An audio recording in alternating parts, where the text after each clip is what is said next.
New York Times poll shows that RFK takes away way more votes from Biden than he does Trump in almost every swing state. So it's no surprise that President Biden doesn't want him on the debate stage. Our favorite friend David Drucker of the Dispatch will be at the Denver rally and joins us now. Is at all the media, and maybe I would even include NewsNation in this, are we underreporting or underemphasizing the significance not of RFK's possibility to win, but his possibility to swing the election? Well, we might be, and I think that's natural. I think one of the things we're trying to do at the Dispatch is not underestimate the prospects that RFK Jr. could have an impact on the race. It's why I'm headed to Denver on Sunday to check him out, cover his rally. I think, though, one of the reasons why we might be underplaying him so far is he's simply not on the ballot in many states. And you can't play spoiler if you're not on the ballot. And you have to be on the ballot, as you know, Leland, in the right states to impact the states that are going to decide the election. All right, so are you voting for Robert Kennedy or against other candidates? It's not 50-50, but it's 60-40.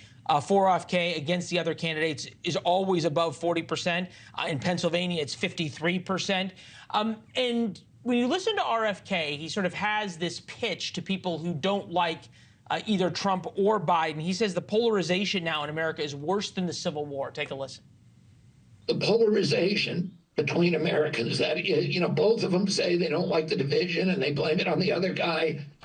It's more toxic now than at any time since the American Civil War. It's being amplified by the algorithms and the social media sites, and it is going to destroy our country if we don't figure out a way to bridge the divide and get people to see themselves as Americans again.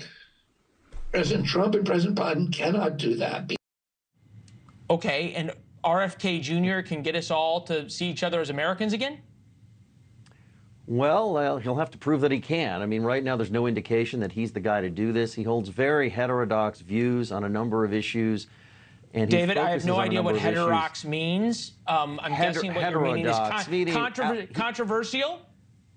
It's sort of out-of-the-box views, right? I mean, I think most Americans think the measles vaccine is a good thing. I mean, RFK Jr. over the years has been opposed to most vaccines.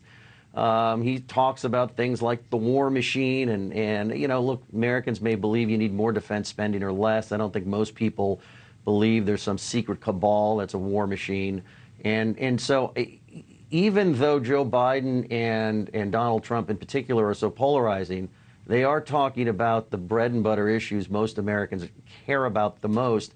RFK Jr. is not. And so one of the things he has to do is, number one, give Americans confidence that he could actually function effectively as president, and then talk to them where they are and not just talk to the kinds of low propensity voters that don't tend to vote that often, who care more about these issues that are important to them but not important to a majority of Americans, at least when you rank them on a priority list.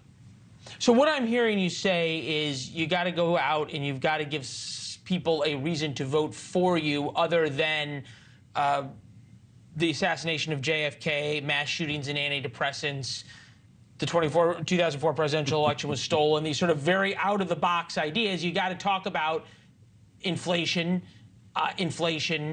the economy, and the border.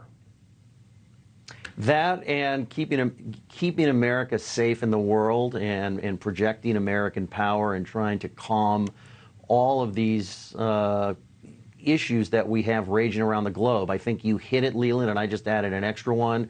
And that's all you should be talking about. You need to meet voters where they are.